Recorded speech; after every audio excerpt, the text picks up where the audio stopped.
With the Infantry closed beta test having just opened a few hours ago, I was one of the lucky few chosen to get to participate in it, and so I decided to make a video giving my first impressions. And what better way to do that than by putting the various squads and vehicles found in the current test in a tier list.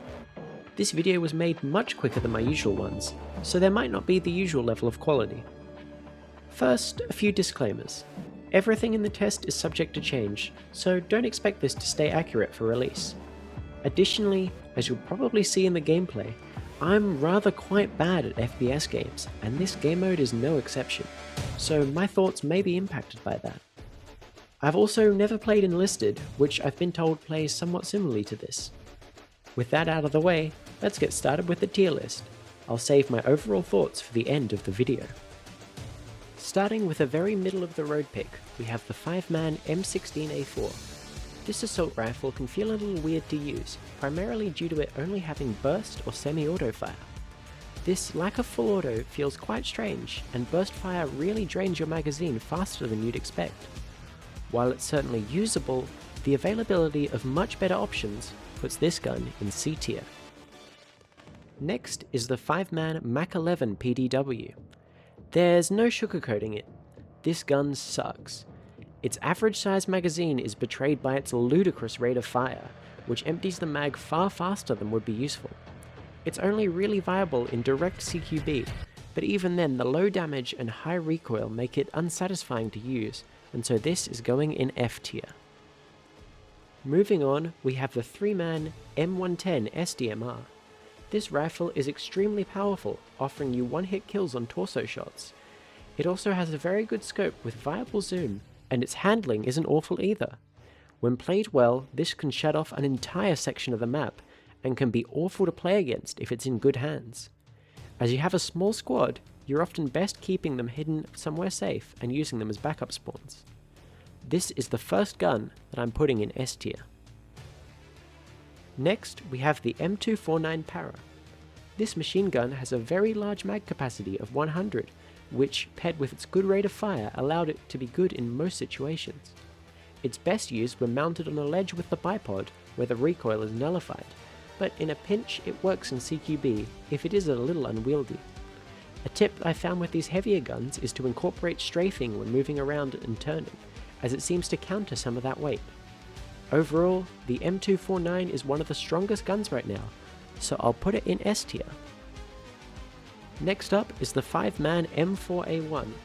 This assault rifle is a very consistent weapon and offers you good combat potential at most ranges.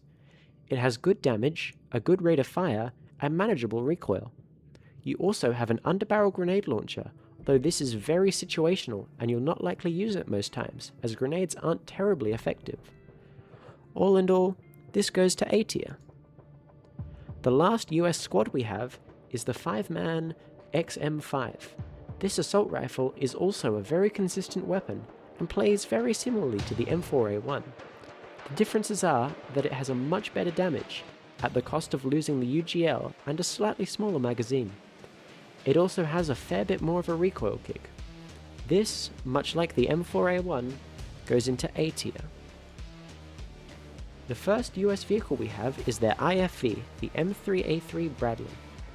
At 500 spawn points, this is an okay choice, with a chain gun that is decent at clearing infantry, although often your coax will be doing most of the work. It's also a decent defense against helicopters, as your stingers don't pull hard at close range. All in all, this goes into C tier, unless you have a teammate supporting you in a helicopter, in which case this moves up to B tier. Next up is the US tank, the M1A1. Also 500 spawn points, this is a fairly average pick. It has good armor, but is still vulnerable to infantry AT, particularly from above, and especially against helicopters. It's alright, but it doesn't really offer anything standout. C tier. The last US vehicle we have is the AH-64A. At 1000 spawn points, this is very much a kill streak, and feels like it. You can bring a large number of rockets or ATGMs, and you have a very capable chain gun. Unfortunately, if you don't own the AH-64A in the main game, you're unable to use custom loadouts, so you'll have to pick either all ATGMs or all rockets. While both work, I find the ATGMs are definitely a safer bet, and I'd probably take those. Overall, the AH-64 is very strong and can dominate the match, especially against vehicles. S tier. The first Russian squad we have is the 5-man ASM Val. This assault rifle is quite a letdown with low damage, a low rate of fire, and a small magazine. Its only saving grace is that it's decent at range. D tier. Next we have the 5-man AK-12. This is a very consistent assault rifle with a good fire rate and good damage. It's a nice all-rounder choice. There's nothing really else to say about this. It's an AK and it feels like one. A tier. Next up we have the 5-man AK-74M. This assault rifle plays very similar to the AK-12, and honestly there's not really much to say about it. A tier. Moving on, we have the 5-man PP-19. This SMG is a very nice setup from the Mach-11, with a very large magazine and a manageable rate of fire. Despite its low damage, it's really good for clearing indoors, and it doesn't have much recoil, meaning it can even be used at longer ranges if you tap fire. B tier. Next up is the 4-man RPK-74M. This machine gun has quite a small magazine for its type, but compensates with very good damage. It doesn't have a very high rate of fire, but this helps keep its recoil manageable. Much like the M249, this benefits from bipod stabilization. A tier. The last squad we have is a 3-man SVDM. This rifle looks good on paper, but in practice it has a bug that really holds it back. When you're scoped in and crouching, or moving, the ghillie suit clips into the scope view, blocking it. This makes it quite unsatisfying to use, and gives M110s a huge advantage against you. It's also a bit more unwieldy than the M110, but is otherwise similar. If it wasn't for the bug scope, it would definitely be A tier, but as it currently stands, C tier. The first of Russia's vehicles is their IFV, the BMP-3. This has the least armor of the bunch and is very easy to kill. Its saving grace is that it has a decent autocannon, although once again your coax will do most of the anti-infantry route.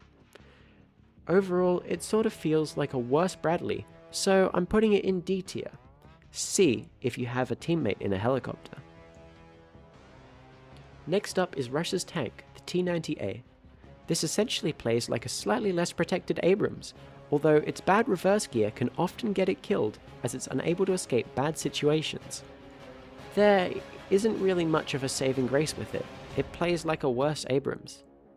D tier. Finally, we have Russia's helicopter, the Mi-35M. This has decent ATGMs and a very good cannon for mowing down infantry, although I'd recommend lowering the rate of fire. It has more countermeasures than the AH-64 and arguably better potential. Its main downstride is the same issue with the AH-64, where not owning the helicopter means you can't set custom loadouts. If you're able to set them, the Mi-35M goes into S tier. Otherwise, A tier. Overall, I found the Infantry CBT enjoyable. I don't think it'll become the main game mode I play, but I feel it fits into War Thunder as a whole. As per performance, it does run slightly worse than the main game, which did require me to drop my graphics settings down a level, but otherwise no major issues. The only bug I really encountered was the aforementioned scope issue on the SVDM, but otherwise it felt well put together. There were a few times that it didn't feel balanced, or it felt like I was being camped, or stuff of a similar nature, but this is War Thunder, and it didn't feel out of the ordinary. Thank you all for watching. Game modes like this aren't usually my cup of tea, and so in the new year expect a return to my normal content with a War Thunder guide on the soon-to-be-released MiG-25. If this video does well, I might consider making more content on the infantry game mode, so if you liked it, please drop a like and subscribe, as it really helps the channel grow. And that's all from me. Merry Christmas, Happy Holidays, and I'll see you in the new year. I've been girltwink. Fly safe.